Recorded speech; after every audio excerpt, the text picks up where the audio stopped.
Hey everybody, you're tuning in to Dr. Burst, and on this month's episode of the Avondale Pavilion project, we have a very special guest with us, Mark from TMD. Without any further introductions, for those tuning in for the first time, the Avondale Pavilion project is a project based in Avondale, central West Auckland, and basically a partnership between Unitec School of Architecture and also Panuku Development. And basically every month I involve a artist or graffiti artist or street artist to get involved to repaint the pavilion, and then we sit down for a little bit of a chat.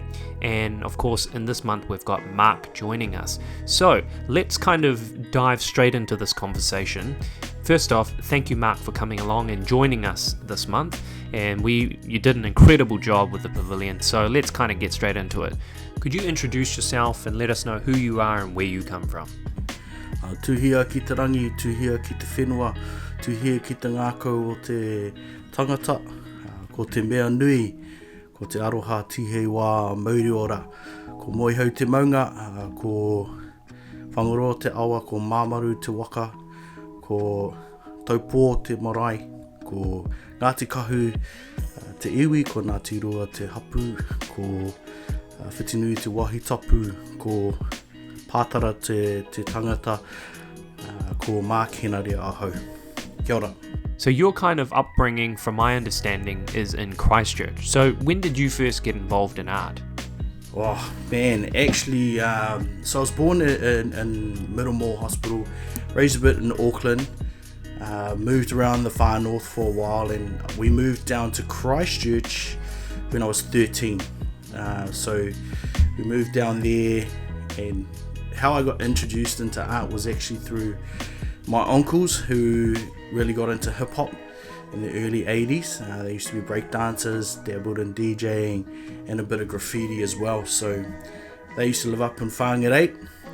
Used to have a b-boy crew, and they used to allow me to hang out with them. And had one uncle, Uncle Shay. He used to write Top Cat, and he would like have heaps of music, so it'd get me to sit down and listen to all the hip-hop music and stuff like that. And so it really intrigued me, looking at that expression, the big, bold, bright colours, letters, and just that energy was more relevant to me than, say, drawing a fruit bowl. You know, there's nothing wrong with that, but that didn't really speak to me. It was more that energy that hip-hop had at that time.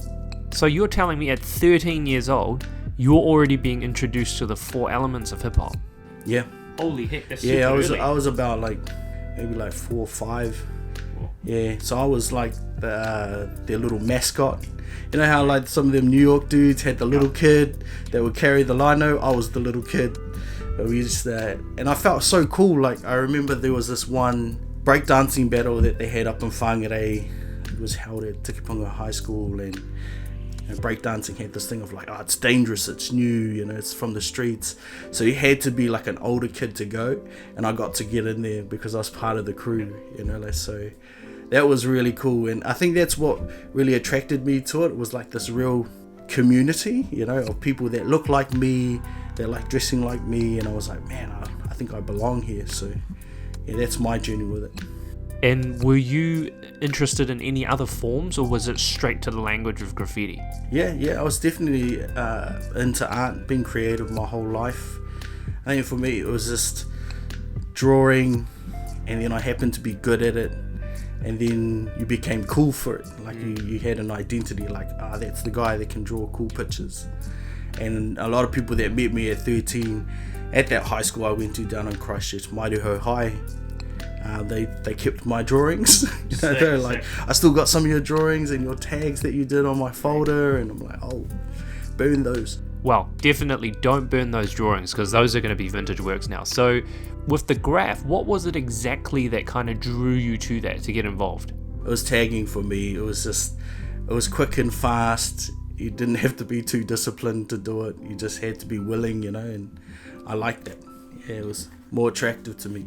And who were some of the writers that, you started off painting with? It was a real small community, so you'd bump into everyone. Like, there's only handfuls of people that are really doing it, and when I first got down there wasn't a whole lot, or maybe I just wasn't in with that crowd, or my eyes weren't tuned to seeing what was happening. But I remember like JBS was down there, Rocket was another one that was down there, and then came like Icarus and Jungle and Paru and guys like that, Lurk. I don't want to keep saying names, man, because if you leave someone out, man, it's a bit disrespectful. So, and it was a long time ago. I'm an old man now, so. Yeah, totally, man. And I guess that kind of comes with age, right? So when exactly did you start kind of transitioning to painting pieces? Yeah, there was a quite a gap between those two, because I started getting into a lot of crime and stuff, and then you get known for it, and then your record gets bigger, and then it came to a point where I couldn't get caught for anything, man. So I had to try. You're getting to that age where the consequences are a bit more severe. So, and then I had a daughter, and so she came along when I was 19. Wow. And so I had to sort of calm it down a bit, because, you know, when you've got this life that you're responsible for, you don't want to mess that up. So I guess for me, when I really got into piecing and not just tags and street stuff, would be more around 2003, 2004. Yeah. And what was the motivation to start doing pieces? That fire was still in me. Like I'd paint at mates' houses or in my garage. You know, I'd still be practicing how to do pieces. And then it just got to a point where I was like, nah, I've got to do this. I've got to quench this thing that's inside of me, that thirst to go out and paint pieces. So I went out and gave it a go, and then started to meet up with some people along the way. And with all of those people that you met, was there ever like a mentor or somebody like that kind of guided you in that piecing space? Yes, Lurk, the man. I'm so grateful for that dude. For about 2 years, every weekend he took me out and handed my butt to me on a silver platter every Sunday.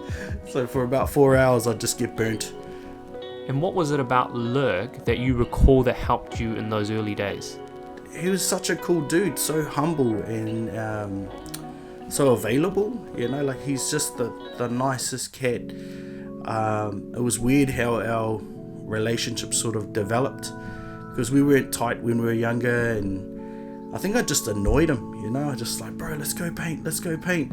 And he's just, oh, okay, you know. And then I think too, what had happened was, I think Johnny had moved up to Auckland. I remember seeing Johnny at YCD breakdancing and doing things like that as well. Yeah, when I started seriously getting into piecing, it was basically me, Lurk, Vope, were the main three. We would kick it. From your recollection, what was the early kind of Christchurch graffiti scene like in the 2000s? It was cool. Yeah, everyone, like the whole hip hop thing was blowing up, and there was just this great energy down there. You know, when we first got into it, there was a lot of Plasticoat, a lot of Dulux, a lot of Super Cheap, and then all of a sudden the German brands came in, and then it was like, well, now it's on. You know, just the availability of colors and everything, it just blew up. There's some awesome riders around at the time. There always is down there. There's always like tons of really talented dudes down there. No doubt, man. There's just so much incredible talent down there.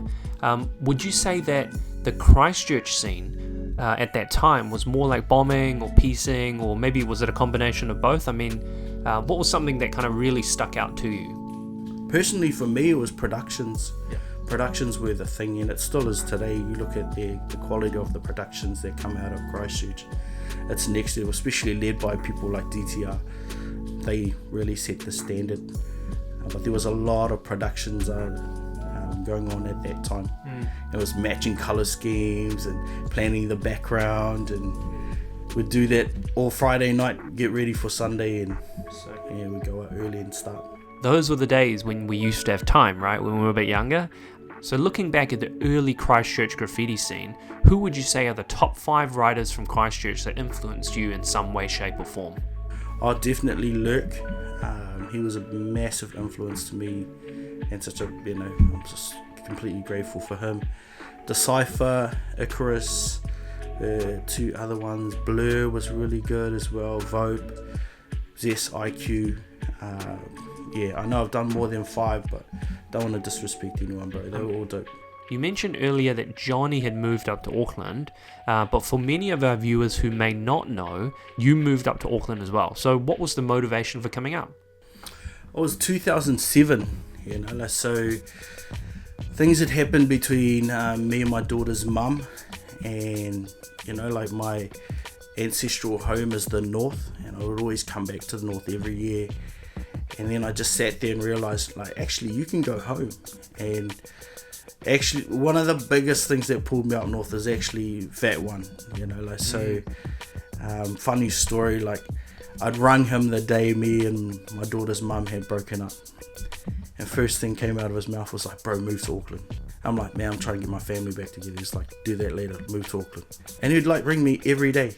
Him and Ben would just all... But your ex-partner lives where? Christchurch. Okay, so she's still there? Yes, yeah, she's still there. So I had a baby with her, my daughter Paris, and it was really hard, man, from being a full-time father and very proud of it to being a part-time dad. Quite a traumatic thing, man, to wait till Friday to see your daughter, and then your heart breaks every Sunday when you gotta let her walk off down that house that used to be yours, And it was rough, man. It was really rough, and like I said, that pull back home was very strong. Charles and Ben were very encouraging, but it was like there was no longer anything left sort of keeping me in Christchurch. I was just like, okay, maybe I go home, maybe I see what's going on up there. And in I think 2007 I'd been made a member of, or 2006, a member of TMD. So it was an opportunity to get, closer to the crew, live up with everybody else, and start to establish ourselves up there. So after you started to settle into life in Auckland, you were eventually recruited into TMD. How did all of that kind of go down? That was a long process. So Charles had said, I'd met Charles a few times, Fat One, got quite close, and same with Saves or Dial at the time, and Diva. So we'd become pretty close, and Fat One was like, man, I love this dude, I want him to be down. But because I didn't live in Auckland, not a lot of the rest of the crew knew me. So slowly but surely, a lot of them would come down, like Exist, Rise, Cost, and a few other members. Deos would come down and do some work in Christchurch, because there were a lot of commission jobs down there, and at the time TMD was crushing it on the global scene. So a lot of people were hiring them to do murals. They still are. So that's kind of how the relationship started between me and them. And just to clarify as well, when you moved up to Auckland, there was obviously a decision to leave your life in Christchurch behind, but did you have a solid plan for what you were going to do when you moved to Auckland? Did you have a plan of attack? Bro, rebuild my life, man. I didn't know who I was anymore. I was contemplating whether I still wanted to do graffiti. I'm being very honest in this interview, man. I came up here just lost, and like I said, Fat One sort of brought me in and just helped me out, let me stay over his house every weekend. His sons would come and sleep on the floor with me, I remember his son Azariah would come in the middle of the night and go, "Uncle, move over." I'd be like, okay. And then he just made me part of the family. So part of that was healing, and then figuring it out from there. But it was very exciting, man, coming up to Auckland at that time. Graffiti was amazing in the city at the time. Just every train, I used to ride the train every day, just looking at everything. It was cool. Yeah, totally, man. There was so much graffiti everywhere, and everything was completely crushed. And I also remember that at that time there were so many international writers coming over to New Zealand and influenced the scene stylistically. So in reference to these international writers, who were some overseas people that kind of stood out to you? Cantu, for sure. Revoke, Rhyme, when they came. I still can't believe they were here. I know, it's nuts. It was just crazy. That art park we used to have. Can't believe we were alive for that. and the energy that was in the city at the time, you know, with Loaded and everything. Remember we had that clothing, the t-shirt company? Yeah, bro, that was just so nuts. I still wish we could have taken that whole thing a little bit further, and that could have been an awesome platform for some of the other writers. But and maybe, I don't know, build a collective kind of entity of something like that. But anyway, moving forward to now, you have a new wife, Maya. Yes, married 9 years. Nearly a decade, bro. Nearly a decade, bro. We're working out again. Damn. People will see in this pavilion video, but could you tell us a little bit about your kind of like working relationship with Maya? Yeah, so me and Maya met each other while working together, and so that's really helped us in our marriage as far as communication. Maya didn't really want to help that day, but yeah, I did some persuading, you know. I said, come on babe, please give me a hand, and she said yes. And so she's very patient, very kind person. I don't have a lot of those qualities naturally, so she's an amazing woman. She absolutely is, man, and I've seen her supporting you on other projects too, which is super awesome. But I also know that alongside the painting and everything that you guys do, you guys are also somewhat business partners, and you guys have a hair salon together. Yes. So we've had our hair salon, Love Hair, so bro, this is the crazy thing. So we opened up our salon 10 days before we got married. We did 2 massive life moments within like 2 weeks. It was crazy. I don't know what I was thinking. Yeah. That is crazy timing, bro. I don't know how you managed to squeeze all of that stuff in. But how long has the business been operating again? Yeah, it's almost 9 years. 9 years in February the 26th. That's wild, man. Could you explain a little bit about how your journey in hairdressing started? Like, was it something that you had already established in Christchurch, or was that something that you started when you arrived to Auckland? Because it seems like 2 entirely different worlds, from hairdressing to graffiti. Totally. So I started hairdressing in 1997, and I did it as because I actually wanted to be a builder. I wanted to work in construction, but the course I wanted to do wasn't available, right? And my mum had done that thing like, hey man, if you ain't working or you ain't studying, you need to get out. And I believed her. Now I know she would never have kicked me out, but like, I believed her at that time. And I did what every little boy does, waited till Friday to do anything about it. I went to go and sign up for this course, and the sign up started at 10, and I showed up at 1. Yes, they said, oh dude, that's the most popular course we have, especially for men. And you can correct me if I'm wrong here, but my assumption is that most men generally kind of gravitate towards barbering, while hairstyling is mostly for women. And I don't want to gender stereotype, of course, which is kind of what that is, but is that a myth? And do you think that that's something that's kind of changing or has changed over time now? Oh no, that's for sure, man. Especially at that time, we're talking like late 90s, you know, like my mum thought I was gay. She was just like, son, if you need to tell me something. I'm like, Mom, what are you on about, man? I love the ladies, you know. Yep. When that was still a thing, you know, my dad was cool with it. He was like, nah, I know who my son is. You all good, boy. Yeah, so I did it because there was girls on it. The 2 options I had was makeup and hair. I said no to makeup, and the guy's like, before you say no, look over there. And there was all these girls lined up. And he gave me that look. They looked at guys go like, bro, I'm hooking you up. And I looked at him back like, are you for real? And he was like, I'm for real. They have great parties. I was like, sign me up. That's why I did it. But the crazy thing was, when I started doing it, I'd never done anything that was that challenging in my life.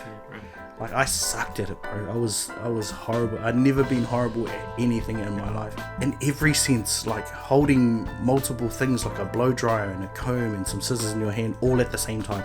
And that's not good. Yeah, that's not easy for us, man. You know, I'd never ever paid any type of attention to doing hair in my life. So everything I had to learn, like, it was like a mad roller coaster. Like, I'd be horrible at it, but I'm also really good at hyper focusing. So I'd go home and practice.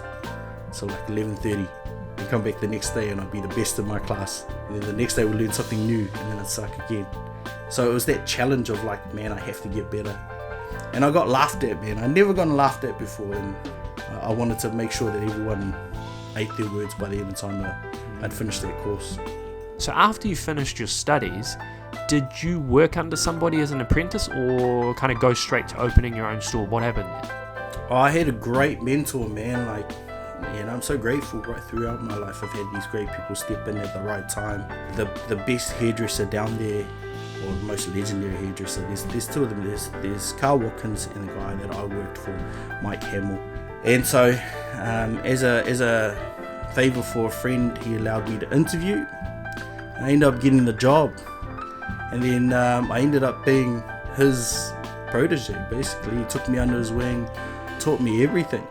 So I did a 4-year apprenticeship in 18 months. He just kept feeding me, man. He was just like, "You ready for more?" And I'm like, "Yep, I'm ready." And so he loved that about me, so he really helped me. And he eventually, after 6 years of working for him, he helped me open my first salon.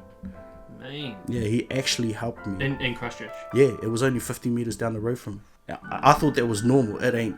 Yeah. That's not normal, bro. Like, to get the full blessing, especially if you understand who that dude is in Christchurch. He's a very important person and everyone knows him. To get his blessing, to get his sign off, he rang my clients and let them know like it was all good if they followed me. So grateful for that dude, man. He's so cool. Oh, he sounds like a great mentor and supporter. Everybody needs like somebody like that in their lives to help them kind of get started, right? And so what would you say were some of the challenges that you faced when you first started your own business? Everything, man. I didn't know what I was doing. I was so naive, bro. Like, all we did, like, it was so simple. Just pay the bills. Just pay the bills. Like, when the bill comes, pay it. That's all I knew. Like, just pay your bills and don't spend anything else until you've paid the bills. That's all we did. We made some mistakes for sure, but they weren't massive mistakes because we just pay the bills all the time. So during this training and being involved with Graph, you were also at the same time juggling a newborn. So through having that first salon, I had met Pease or Ray Thompson, the man. For those that know him, he is the man. So he had hooked me up with Montana. I started selling out of my out of the hair salon. Out of the hair salon, bro. Which was weird, eh? Like, that's how naive I was. I was just like, yeah, no, this would be sweet. Yeah, so we'd like have some of these.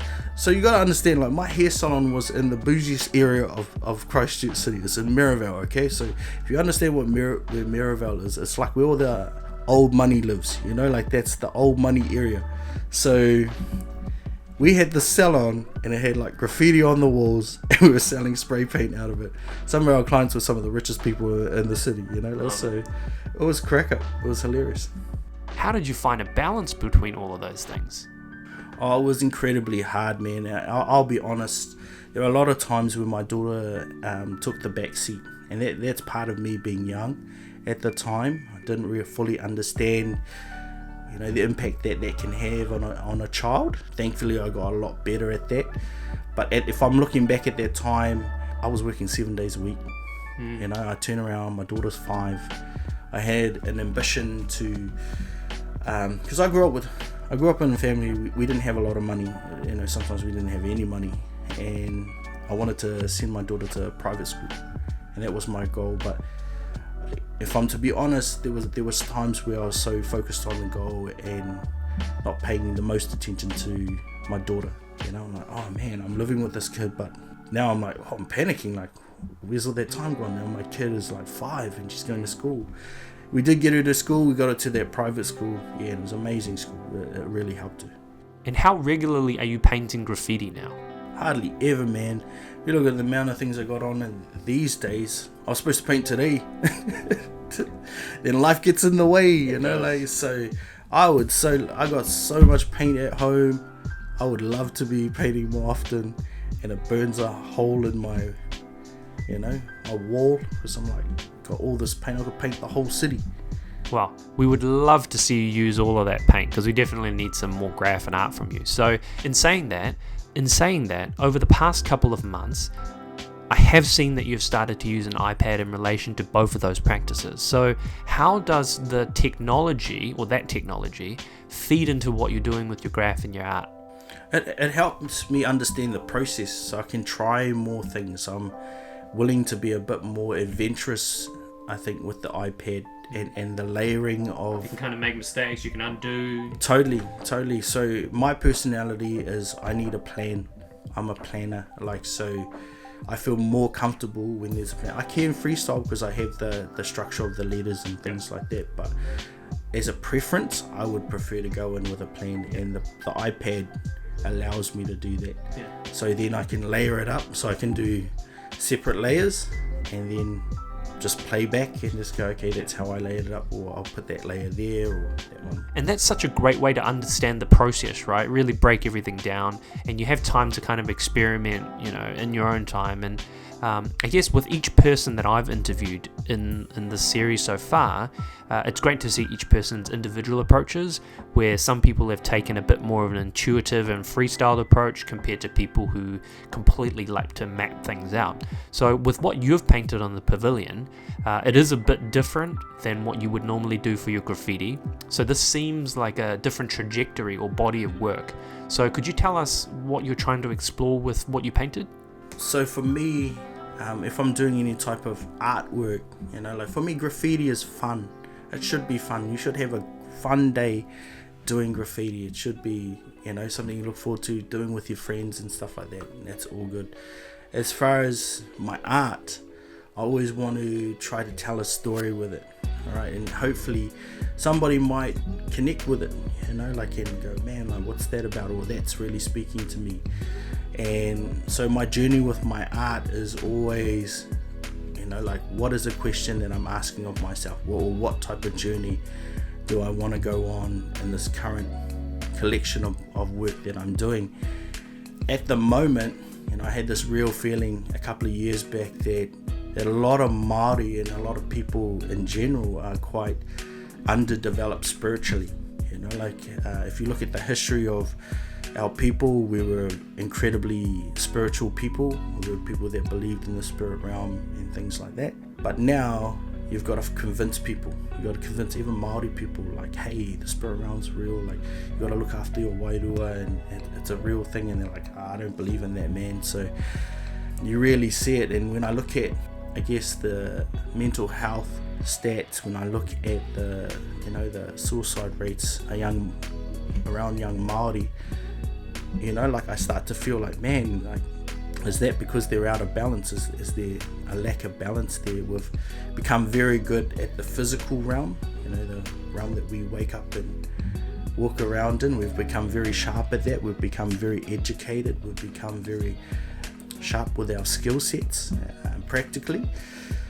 But we've neglected different sides of ourselves. We don't often have a great connection with the bush or the moana or our awa or our maunga or our marae. And I meet so many young Māori that don't have that connection, or even older Māori that don't have that connection to their whakapapa, their history, the stories of their ancestors. So that's, if you look at some of the art that I've been doing, a lot of the more refined areas are more to do with the physical realm. And I usually paint them with darker tones, so they're sort of a bit more bold. And then all the things that are a bit more looser, they're more to do with more the spirit realm. So the sort of correlation between the two. And the figures I've drawn, I've tried to draw them as if a child would draw them, to I guess communicate that underdeveloped approach to life in that realm anyway. What do you think causes this disconnect between the spiritual and physical?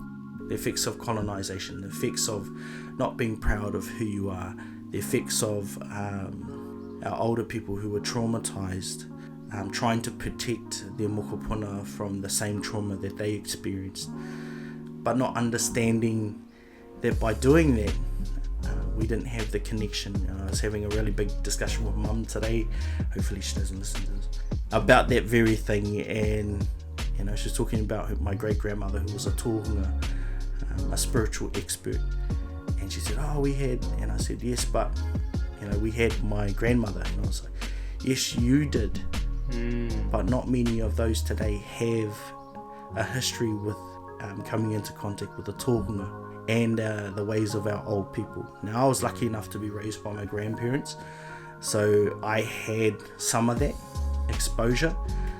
So a lot of my memories, a lot of my thoughts around Te Ao Māori are very warm.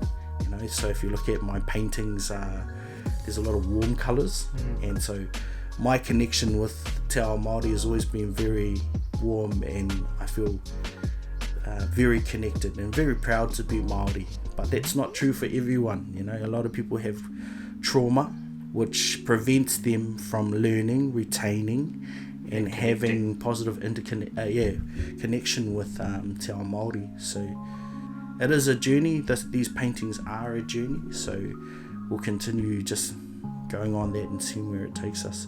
So I think when you go on a journey like this, it'll bring up different questions. It'll create answers, but then different questions will come up again. So you got to keep on going on that journey and finding the answers. And I'm very interested to do that. Oh yeah, totally, man. And you got to keep searching for that truth, and it's kind of a never-ending thing. It's great to see that with this body of work, you're bringing so much of yourself, and you're creating a way to discover or form deeper connections with who you are and where you come from. Yeah, totally. So there's a large part of myself in there. Like, if you don't know, I'm a Christian as well. I'm a believer. My granddad was, grandmother, my great-grandfather, my great-great-grandparents, so it's been a big part of who we are. So, another massive element to the paintings is that, and it was based on a scripture called Galatians 5:22. It talks about the fruits of the Spirit, or ko te hua ia o te wairua in te reo Māori, and it speaks of, because your relationship with the Creator, with the atua, is strong, you should produce fruit through that connection. So through connection you will bear fruit. That's also part of the journey that I'm going on with the art as well. For people in whichever culture, if they don't have somebody like your great-grandmother offering that intergenerational knowledge, what do you think are some ways for them to reconnect with their cultural identity? Man, it can be a really hard journey. I've met so many people who were adopted out, raised in amongst different cultures. Some were raised with Pacifica families, some were raised with Pākehā families and things like that, and it can be a really hard journey. Like I said, that trauma that a lot of our old people felt was really real. When I think of some of my ancestors that were killed fighting for our right to be Maori. I had an ancestor that fell at the Battle of Oroco, and just to, can you imagine that? Like, he was a chief. His name was Te Pairata. And you imagine your chieftain dying because he's fighting for you to be Maori, and his kids were there and they watched him die. You imagine the impact that would have on an iwi that our leader, our protector, was killed. That trauma leaks downward, so, and hurt people, and it goes on and goes forth. And when it doesn't get worked on, when that stuff doesn't get talked about, then it can just spread. So I've seen it a lot amongst people where they've had to deal with this intergenerational trauma. It's really hampered their growth and hampered their cultural or their identity, the foundations they have in their identity. And it also makes me incredibly grateful that I have the foundations that I have as well. So I try and do my best to try and encourage them and give them some tips on what they can do. But sometimes it's a really, really hard journey, man. And some will try and then fail, and then you just try and encourage them, do it again, try again. That's worth fighting for. Totally, man. And the journey only stops when you stop, right? So from a national perspective, do you think that the people or the government are doing enough to support young Māori to re-engage with their identity? Man, I'm pretty amazed that that's a hot question, bro, because no matter how I answer this question, there's going to be a lot of Māoris that'll be like, bro, not enough. But, being the age I am now and hearing my mum's stories, my grandparents' stories, we're coming a long way. we are. At least we're having that conversation. There's an acknowledgement that things were done, and we can grow from that. Like looking at, you know, if you go on my way to work, I go past the sign and it says Maungawhau. Okay, Maungawhau is the name of Mount Eden. Seeing that gives me hope. You know, seeing little signs that have been changed. You know, when I go to a bathroom and it says Tāne or Wahine, like that gives me hope, because I lived in a time where that just wasn't a thing, bro. Like, you know, and I know there's a lot of pushback from non-Māori that don't want to see it, but it's beautiful that we live in a time where we're able to do that. You know, and even like with pop music, there's so many local acts that have done te reo versions of their albums. Man, we live in a time where Māori's cool, you know. I think the only cool Māori song growing up that I can remember is Poie, you know, like it had breakdancing on it, to do with the white gloves and the mullet, you know. It was cool. And linking back to this idea of re-establishing young Māori people to their identity, do you think that there's a place for te reo in graffiti? Yeah, man, absolutely. That's why I wrote Tāne. I just sat there, like, I remember going overseas and there was a guy there, I think he was German, and he goes, man, you're really good at English. Like, your English is great. I was like, what do you mean? He goes, I thought you were like Pacific Islander, you know? So, well, yeah. And then it really dawned on me, I was like, man, like, how would anyone know that I was Māori by what I was writing, you know? Like, how would anyone know that there was anything different about me or where I was from by the stuff I was, you know, the names I was using, the aliases I was using? And so I just sat there and went, man, I'm going to do a Māori name, you know? And a large part of that, like choosing to write a Māori word, I started like integrating more of my culture in everything I do. I was like, man, actually I'm really good at being Māori. I'm just going to do this. It's crazy because you don't have to try. And it's like so beautiful, man, when you go to smaller towns, you know, you go to Whakatane or, you know, Kaitai or somewhere like that, and you start writing a Māori name, and then the locals will come along and they go, how gee, does that say Tāne? I'll be like, yeah, bro. They're like, far mean ass, bro. That fella writes a Māori word. Bro, you're allowed to do that. You know? And just the fact that they've asked that question. You know how many times I've got that question, man? Like, are you allowed to write that in graffiti? And I was just like, yes. Yes, you are, you know? And I've seen a couple of other dudes, you know, write Samoan words, and man, I think that's just beautiful. I think that's beautiful. The reason why I asked that question is because a large demographic of the graph community here is Māori. So I think if they use te reo in graffiti, I think it would be interesting to open up a conversation about how graffiti could be used to decolonize, you know, particularly a Western art form. I know a couple of guys that have asked me, like, or have talked to me about it and go, man, I've thought about it.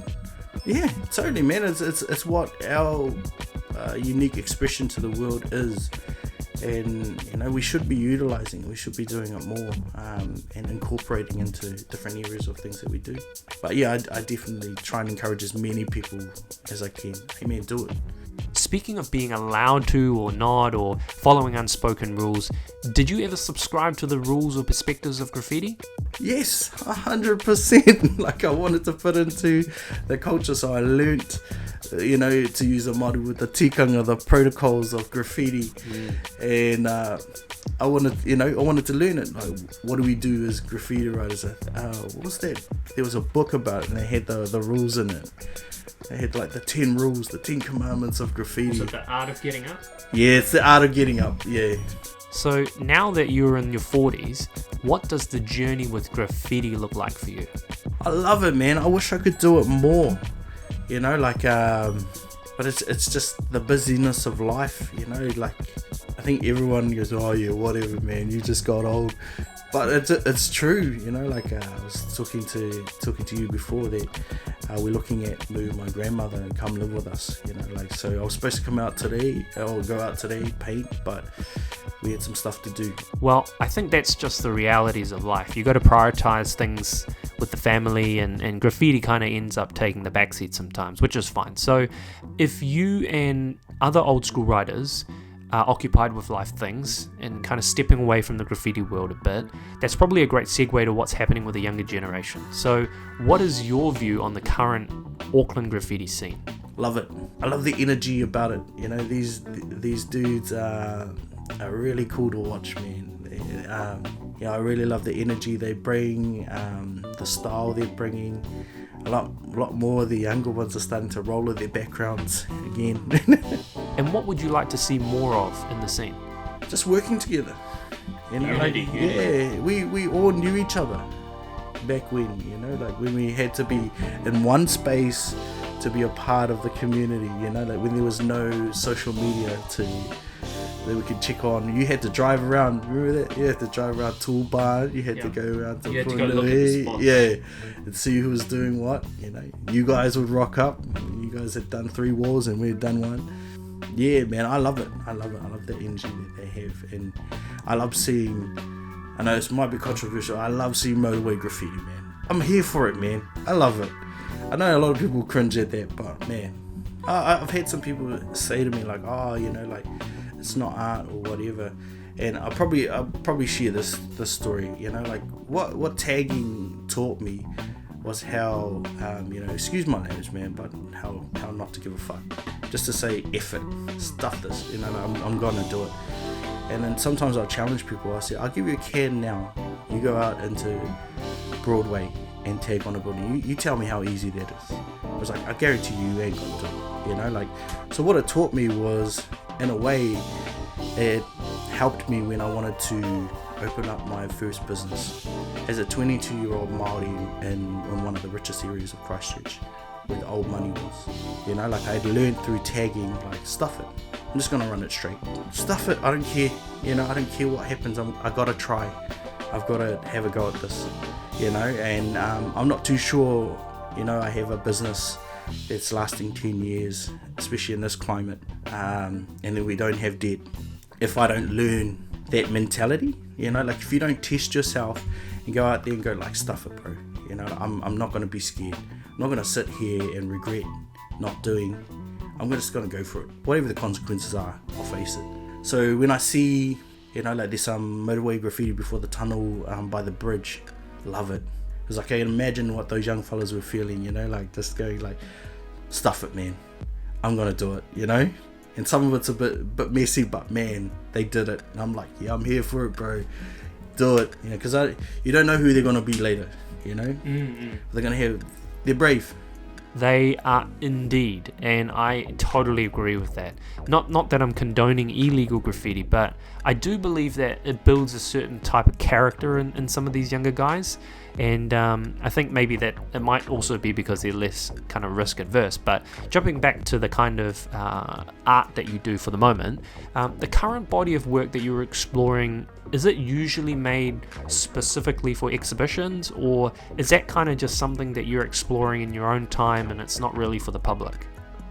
I think for me, it's just thinking like, what projects do I like? With the Pavilion project, I was intrigued to paint on a 3D surface. I was like, okay, like, how could I approach this project, and what could I learn from doing that? And it made me very interested on doing more 3D rather than flat work, because you had these multiple elements to this thing, and I wanted to try and paint every surface, so you had to go and see it to really feel it. Yeah, so I think for me, with my art journey, it's a journey that I'm willing to go on, and yeah, it'll keep evolving. I don't want to stay stagnant and go like, I'm only going to do this. Like, if it's a massive wall, I'll do it there. If it's, you know, a different shape canvas, then I'll do that. I don't like to limit myself to just certain expectations, like, I'm only going to do this. I'm like, nah, man, like, if I'm trying to tell a story, how best can I tell that story? Now, I might do it through a video, you know, the video might be a better way to tell a certain story that I want to tell. So I try not to limit myself too much as far as the way I think about how to deliver my work. I'm like, more like, okay, so do you need visuals? Do you need sound? Do you need, you know? And I loved doing the Pavilion because it was just different. It was a different way to experience art. Yeah, it was really cool, man. I'm grateful to be a part of it. I'm going to put you on the spot a little bit, but who are your top 10 New Zealand writers? I got to go Askew. I think, like, if you're talking all round, he's got to be on your list. I think, yeah, probably I've got to go for the guys that were in my era, if I'm talking. So Burst, yourself, Fat One, definitely in there. This is in no order, by the way, but Lurk has to be up there. Decipher's body of work is pretty amazing. I'm a big Juice fan. Juice is from TS is in there too. Has because if you know that guy, you know why I'd pick him. He's a great dude, amazingly talented artist. Deos is definitely another one of mine. I gotta say Webbs was a massive fan, and Icon probably, I'd say, as far as guys I looked to and inspired me, and you know, might have been the colours they used, techniques they used, what they did for the scene. I'm a massive Addict fan too. I know, like, you know, I love that guy. He's never stopped doing what he's doing, and massive contribution to our scene. Yeah, definitely, man, and never taking any time off. Like, full respect to that guy as well. Damn, that's a pretty solid list, man. And of course, big ups to all of those writers you just listed. They have definitely made a really strong impact on the graph here and continue to do incredible things. So, reflecting on the current generation, what do you think are some things that need to be done to nurture the scene, the current scene, and enable it to thrive as it did, I think, in its kind of golden years in the 2000s? I think one of the main things that guys struggle with these days is access to paint. I think that's a thing that limits them a lot. I get a lot of young dudes messaging me like, oh, where do you get paint from, and things like that. Like, if I was just thinking when we were in the prime of that golden era, paint was everywhere. You know, it was at Harlem, it was at Beat Merchants, it was at Loaded, it was, you know, in dudes' garages, it was in everywhere. Like, you know, everyone was slanging paint. So I think the access to the tools would make it or help it thrive. I guess too, just the council relaxing on a few things. We have some amazing events like Encounter and other events as well. I think getting more people involved and then probably access to tools would be my two big ones. Awesome, bro. And in closing, would you like to make any shout outs to anyone? Just shout out to anyone that's helped me along the way, man, in graffiti and in life. I have a great life, man. It's been so good, and if I was to thank anyone, I'd miss 1,000 people. So those who know who have helped me along the way in every possible way. Appreciate everyone out there, man, and just hope to encourage anybody to go out there and have some fun. That's awesome, bro. Thank you so much for all of your insights and spending time with us to share, you know, a little bit about your journey and your story in the graffiti world, your business, and also with, of course, your current journey in art and in relation to connecting to your culture. If you like the video, make sure you like, subscribe, and comment below, and let us know what were some interesting things that stood out to you in this video. And the Pavilion project obviously is continuing on, so we've definitely got more artists on the way, and we look forward to sharing more content with you and bringing what we do here in Aotearoa to the rest of the world. Peace.